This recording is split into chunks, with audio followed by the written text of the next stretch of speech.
Buenas tardes a todos. En el cementerio había una lápida. La lápida decía: Tomás Bondi, 1939-2004. Premio: Volante de Oro al mejor colectivero.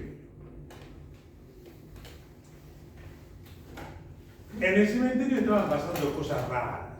Aparecían lápidas corridas, floreros volcados, flores desparramadas.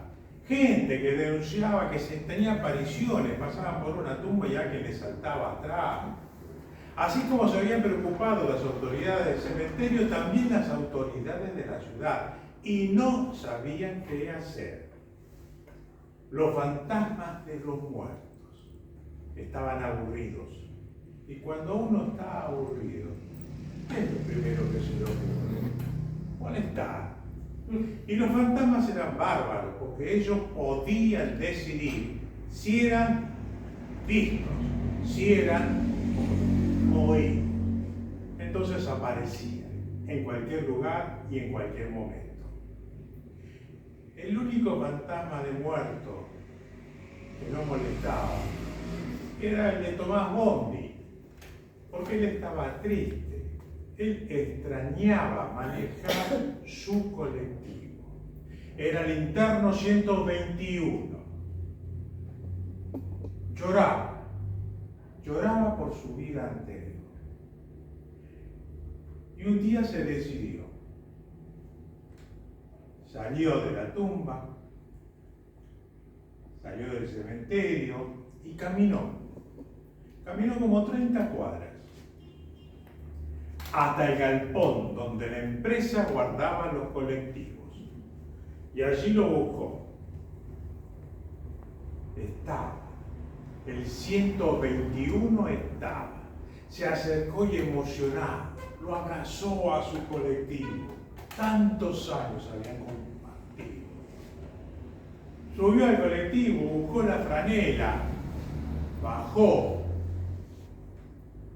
y empezó a frotar, a sacarle brillo a los cromados, a los faros, al limpiaparabrisas. Lo vio el sereno. El sereno de la empresa no lo vio a Tomás Bondi. Sí vio la franela, volando y limpiando los cromados. Pero lo vio muy poco, porque enseguida salió corriendo. Y nunca más volvió a su trabajo. Cosa que pasa. El asunto es que Tomás Bondi no se iba a quedar a limpiar el colectivo. Se sentó, tomó el volante, lo puso en marcha y salió. A seguir su recorrido, el mismo recorrido de siempre. Era el único, por eso lo habían premiado. ¿Cómo manejaba ese hombre? Acercaba el colectivo al cordón. Daba tiempo para que todos pudieran subir y acomodarse.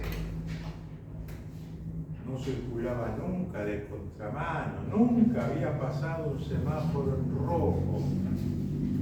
La gente al principio no quería subir. Veía que el colectivo venía, estacionaba al lado del cordón y no tenía conductor.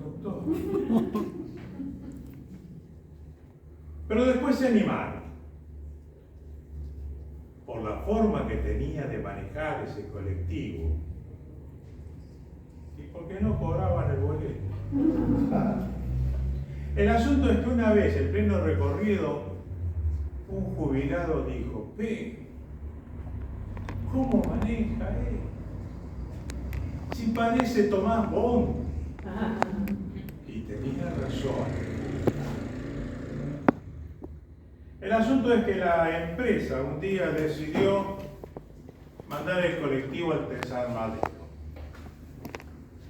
El 121 fue al desarmadero. Y allí, bueno, lo desarmaron, rescataron lo que podía servir. Y de esto le llegó a Tomás Bondi. Estaba desesperado. su colectivo murió. El interno 121 murió.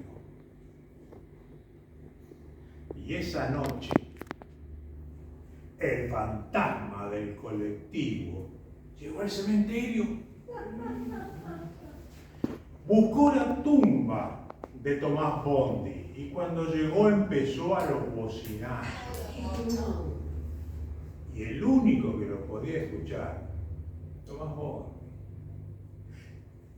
salió de su tumba, subió al colectivo abrazado al volante y llamó a los muertos. Todos los muertos del cementerio vinieron al colectivo. Subieron. Cuando se agotaron los asientos, iban parados. Los que habían quedado afuera se colgaban de los estribos. Si hasta un grupo de un circo que había muerto en un accidente estaban trepados en el techo haciendo sus piruetas. Y salieron haciendo sonar la bocina, cantando como la barra dominguera de los equipos de fútbol, a los gritos. Toda la noche anduvieron. Cuando empezaba a clarear, Tomás Bondi llevó el colectivo al cementerio. Los muertos bajaron y cada uno se ocupó de ordenar su tumba, limpiar las flores, los floreros, todo en su lugar. Se metieron la lápida en su lugar y se fueron felices a dormir.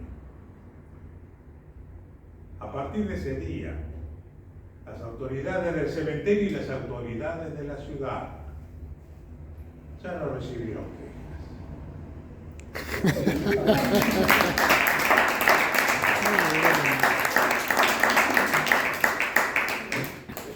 De Ricardo Mariño, si no le cambié el nombre, y se llama El Colectivo Fantasma. Gracias. Muy bueno.